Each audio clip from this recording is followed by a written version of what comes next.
Hello students, in the previous video we have studied about Coulomb's law, and in this video we will do some examples based on Coulomb's law. Suppose at point A charge 2 microcoulomb is placed. At point B another charge 3 microcoulomb is placed. The distance between the two charges is 1 centimeter. Okay, so we know that by Coulomb's law, if q1 and q2 two charges are placed at distance small r, then the formula F is equal to k q1 q2 upon r square. So we will compare this diagram of this diagram. So we will note down what is given in this example. So q1 is equal to 2 microcoulomb,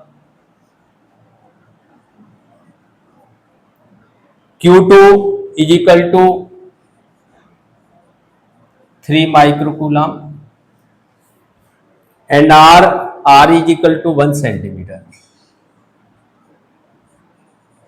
And we have to find force between the two charges, that is F. In the second step, we will convert 2 microcoulomb into coulomb, because we know that SI unit of charge is coulomb. So 2 micro के लिए 10⁻⁻⁶ आता है. So 2 into 10⁻⁻⁶ coulomb, and 3 microcoulomb को लिखा जाएगा 3 into 10⁻⁻⁶ coulomb, and 1 centimetre, centi के लिए 10⁻⁻² आता है. So 1 into 10⁻⁻² metre, because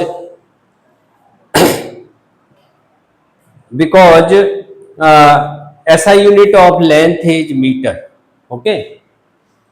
So first of all we will write what is given in this question, then we convert it into SI unit. Now we will write its formula.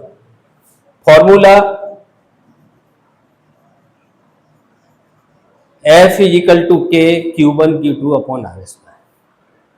Now putting the values,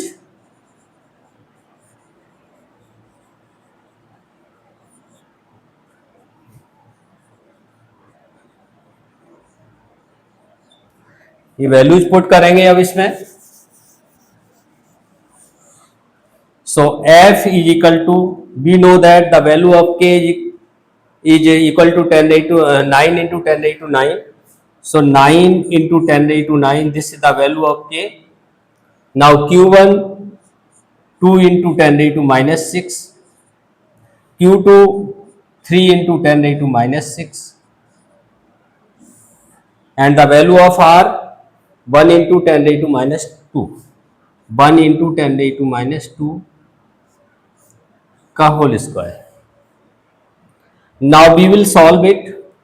First of all we will write digits, that is 9 into 2 into 3. इनको एक side में लिख दिया. इसके बाद power 10⁻⁹, यहाँ पर 10⁻⁻⁶, तो 9 - 6 अपॉन 1 इंटू 10⁻² का स्क्वायर. 10⁻² का स्क्वायर 10⁻⁴, 1 का तो 1 होगा. So now we will solve it. 9 into 2 into 3, 9 into 2 18, 18 3 जा 54 इंटू 10 की पावर यहां पर होंगी 9 - 6 - 6, यानी 9 - 12, 10⁻³ अपॉन 10⁻⁴. अब इस 10⁻⁻⁴ को इसके साथ ले जाएंगे, ऊपर ले जाएंगे, तो f is equal two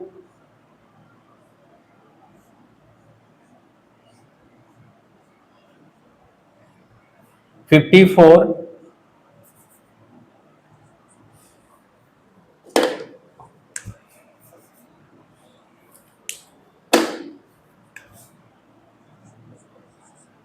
into 10⁻⁻3, 10⁻⁻⁴ है, ऊपर जाएंगे तो प्लस के हो जाएंगे, तो +4, सो 54 इंटू 10 की पावर +1 हो जाएगा, तो इसको 10 लिखेंगे। So now after multiply by 10, 540, f is equal to 540 आएगा। अब इसका यूनिट भी लिखना होगा। सो फोर्स का ऐसा यूनिट होता है न्यूटन, न्यूटन के लिए सिंबल क्या होगा, n होगा। So this is the answer of this exam. Yes, अब बच्चों हम सेकेंड एग्जाम्पल करते हैं।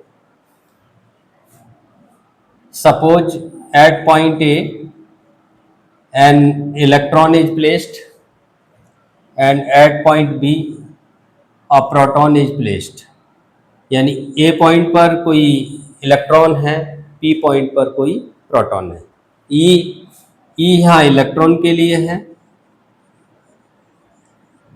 और P क्या है यहाँ पर, proton.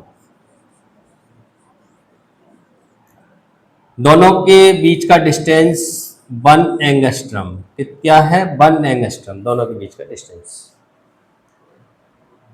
So first of all we will write what is given in this question. क्या दिया हुआ इस क्वेश्चन में, ए Q1 यानी चार्ज ऑफ इलेक्ट्रॉन, Q1 यहाँ पर क्या होगा, चार्ज ऑफ इलेक्ट्रॉन। QE किसके लिए सिंबल है, चार्ज ऑफ इलेक्ट्रॉन। इलेक्ट्रॉन का charge, we know that charge of electron is 1.6 into 10⁻⁻19 coulomb, 1.6 into 10⁻⁻19 coulomb. Similarly charge of proton, proton का चार्ज लिखा जाएगा, charge of proton is also 1.6 into 10⁻⁻19 coulomb. दोनों के charge equal होते हैं, electron का negative होता है, प्रोटॉन का पॉजिटिव होता है, लेकिन यहां पर हम दोनों के मैग्नीट्यूड लिखेंगे, ठीक है। Distance between them small r 1 angstrom, 1 angstrom इसको SI यूनिट में लिखना होगा, 1 एंगस्ट्रम यानी 10⁻10 metre. So it's value 1 into 10⁻10 metre, and we will find force between them. Now we will write its formula. Formula is F is equal to K Q1 Q2 upon R square. Q1 की जगह QE हो जाएगा, charge of electron, और Q2 की जगह QP हो जाएगा, charge of proton. Now we will put the values of QE, QP and small r and K also. So 9 into 10⁻9 K की वैल्यू हो गई, QE 1.6 into 10⁻19, QP 1.6 into 10⁻19, R कितना है यहाँ पर, 1 इंटू 10⁻10, 1 इंटू 10⁻10 का स्क्वायर। अब इसको सॉल्व करना है हमें। सबसे पहले नंबर को साइड में लिख लेंगे, 9 1.6 अगेन 1.6 इंटू पावर 10 की पावर देखते हैं, यहाँ की 10 की प्लस पावर कितनी है, 9 -19 अच्छा 1 का स्क्वायर तो 1 होता है, 10 की पावर -10 का स्क्वायर 10 की power -20। Now 9 into 1.6 into 1.6 2.56 into 10 की पावर 9 - 38 38 में से 9 कम करेंगे तो -29, -29 अपॉन 10⁻²⁰। नाउ 9 इंटू 2.56 23.04 होता है। 10⁻²৯, इधर से -20 ऊपर जाएगा तो प्लस का हो जाएगा, +20। सो 23.04 इंटू 10⁻⁻29 + 20 कितना रहा, 10⁻⁻9। और this is the force. So here SI unit of force is newton. So इसका SI यूनिट न्यूटन लिखेंगे और ये answer. So this is the answer of the question. So अगर आपको ये वीडियो अच्छा लगा हो तो आप इसको लाइक करें, सब्सक्राइब करें और अपने ज़्यादा से ज़्यादा फ्रेंड्स में शेयर करें। Thank you.